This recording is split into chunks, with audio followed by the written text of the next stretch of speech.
Okay, Samsung users, it is finally here. For years, the one thing we've been missing is the Samsung Internet Browser on our Galaxy Books running Windows. Now, just recently, Samsung dropped the beta version of their Internet Browser in the US and in South Korea. But I've got my hands on a copy, so let's chat about it. How do tech lovers, entrepreneurs, and busy freelancers stay productive without drowning in bad tech, apps, or chaos?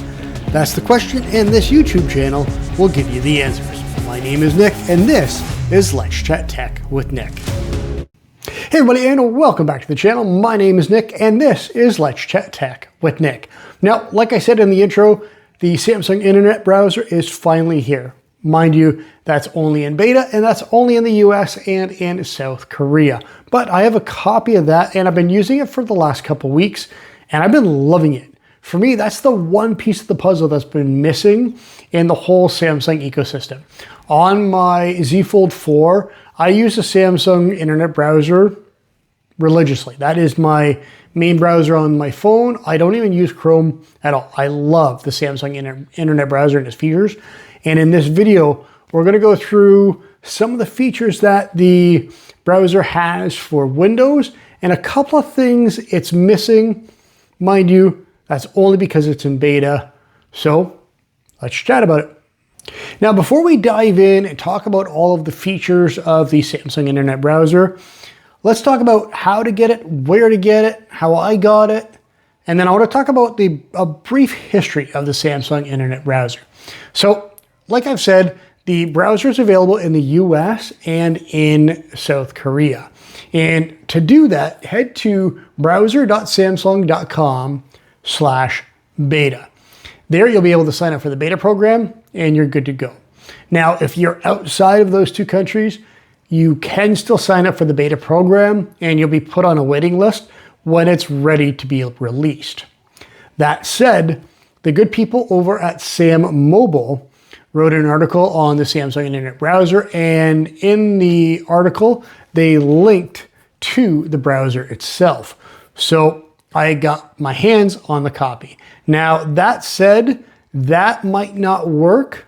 I got it right off the hop, and I tried to get a second executable file, and it didn't seem to work. So they may be stopping you if you don't have it already. Either way, I'm going to link the beta program link in the description of this video, as well as the article that SamMobile wrote. I'll put that in the description as well. Now, to talk really briefly about the history. So the Samsung browser was introduced way back in November of 2023, and it was launched right through the Microsoft Store on your laptops, on your Galaxy Book, and you could download it there. That was only short-lived though, because in January of 2025, they pulled it from the Microsoft Store, and that was it. Up until October 30th of this year, 2025, they relaunched the beta program. And the cool thing about the Samsung Internet Browser is it runs on the same back that Chrome does. So a lot of the same features, a lot of the familiarity with that browser will be there in the Samsung browser. So with that said, let's dive in and talk about some features. Now, first things first, when you first install it, and I kind of regret not screen recording when I first got it. I was a little too excited and dove right into installing it.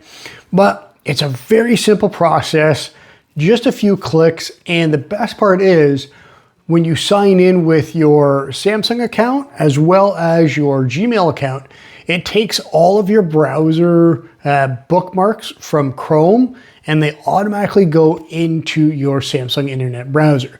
So for me, I use the pair system to organize all of my bookmarks. So right off the hop, I had my inbox, my projects, areas, my resources, and my archive. It automatically showed up.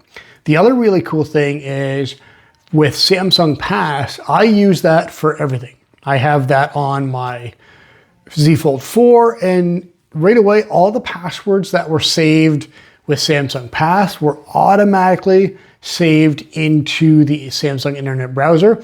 So re-signing into different websites, different social media sites, it automatically signed in, no problem at all, using Samsung Pass. Now, one of the really cool features that I love, let's say, for example, you're out and about, you're at a meeting, and all you have is your phone with you.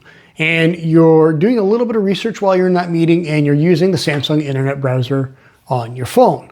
As soon as you get back to your office, you could easily have everything that you were searching on your phone right there in the Samsung internet browser, right on your Galaxy Book. It's a seamless transition as long as you're using the same Wi-Fi network for your phone and for your Galaxy Book. That's what I found so far. That could be just a beta thing, but it syncs seamlessly back and forth between your phone, your tablet, and your Galaxy Book. Now, this next feature I'm going to walk you through right now, and it's super cool the way they have their homepage laid out.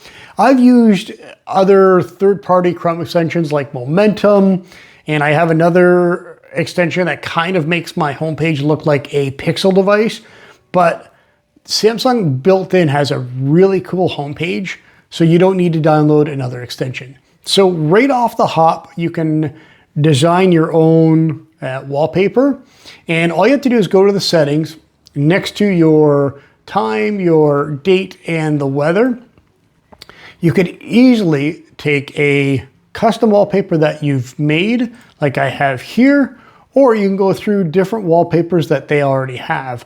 So for example, if you want to have a space wallpaper, they have a whole handful of different space wallpapers for you, and you're good to go there. And then you can even have it refresh daily to something different.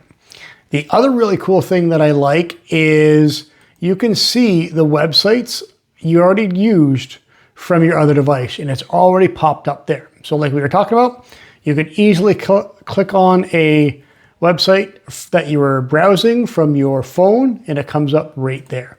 The other really cool thing is your privacy report. Now, I haven't used this in a day or two, so nothing's populated just yet, but you'll notice like a bar graph here, and it shows you your privacy report and what has been blocked. The other really cool thing is your most visited websites.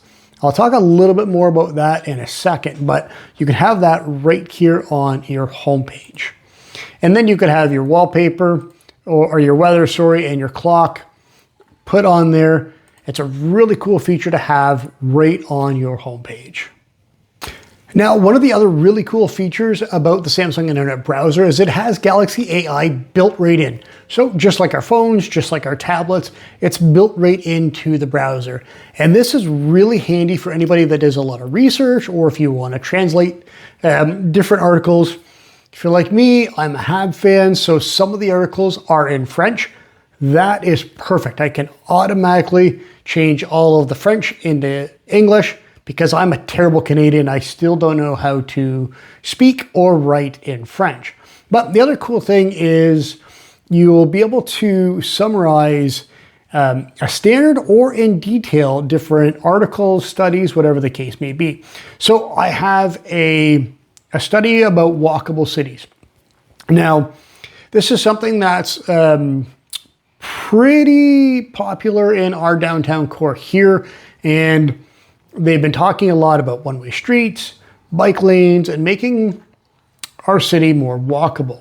Now, the downfall is this is a pretty long article, and I've got a video to film, I've got some editing to do, and I can't read all of this right now, but it's there. So all you have to do is go into the top right-hand corner, click on the Galaxy AI button. Now you'll see two things. You have Translate, and then you have Summarize. In the Summarize button, Galaxy AI is going to do its thing, and it'll give you a brief standard summary, or if you click Detailed, it'll rethink the article. It'll go through and it'll give you a summary of this article. So you can get the key points that you need really quick, and then you can go on and start with the rest of the video or editing, whatever the case may be. Now, Samsung packed a lot of features into this very simple browser, and I love the design of it. I love how simple yet how powerful this browser is. Now, one of the really cool things is if you visit a site multiple times a day, and instead of digging through your bookmarks to find it, they have a quick access bar on the right-hand side, and all you have to do is open up that, tap on one of the buttons, or you can open that up and add whatever website it is that you want. Right there, you can search through different things, you can search the URL, and throw a quick access website right there. So no matter where you're browsing, you can automatically go into a brand new browser. Now, the other really cool thing is they have an ad blocker. So they have privacy built into this. It was one of the things they thought the most about. So you can dive deep into the privacy settings, or you can go into and just turn on the privacy ad. The other really cool thing I like about this browser is the ability to take screenshots. So let me go back into that study that I just looked at that was quite lengthy. Now, if I want to save this whole thing for later, instead of taking one screenshot, scrolling down, taking another screenshot, that can be a pain in the butt. So what you're going to do is you're going to go up to that little hamburger tools button there, and then you're going to hit capture page. What will happen now is you can have a free select, auto select, or full page. So I'll take full page, and it just copied the entire page, that whole website right there, so I can copy it or save it. So let's say you're a web designer and you want to hand an image to your client to show them what their full website looks like. This is perfect. Now, that's a whole lot of good. I want to talk about a couple of bad points, and this is due to that being in beta. So not everything is quite tweaked. The first thing I noticed was you can't add Chrome extensions yet. Obviously, it's not a Chrome browser, but you're not able to add extensions just yet. I don't know if that's going to be coming in the future or if they don't have extensions because it's in beta, but that's something to think about if you're looking to switch browsers. The other thing I noticed was on Facebook, it's showing the browser isn't supported. So as a social media manager, that's something I had to look at, and I had to switch back to Chrome until the Samsung Internet browser gets out of beta and is in full release. But you can't comment because it tells you the browser isn't supported. Now, for me, I use Google Workspace for my business, and both my regular Gmail and my Google Workspace Gmail email, it's showing you can still get your emails, but it looks like it's reverted back a few updates ago. So it's showing it's not supported. So you can't quite tweak as much using the Samsung Internet browser as you could with, say, your Chrome browser. So those are just three things I've noticed so far. Not the end of the world just yet. But again, have to remember, this is only in beta. Now, those are the good and the bad for the Samsung Internet browser on the Galaxy Book and for Windows. And again, I got a copy from SamMobile so I could check that out, and I'll put the link in the description. Hopefully that still works for everybody. As well, if you want to get onto the beta program yourself, I'll put that link in the description as well. For now, I'm going to switch back and forth between the Samsung Internet browser and Chrome, depending on what I'm doing that day. But once it comes out in full release, I will 100% be switching because it just works so seamlessly with the Galaxy ecosystem. And with that, that's all I have for you this week. Hopefully you enjoyed the video. If you got a little bit of value out of it, please feel free to like, share, subscribe, all that other fun stuff, and I'll see you on the next video.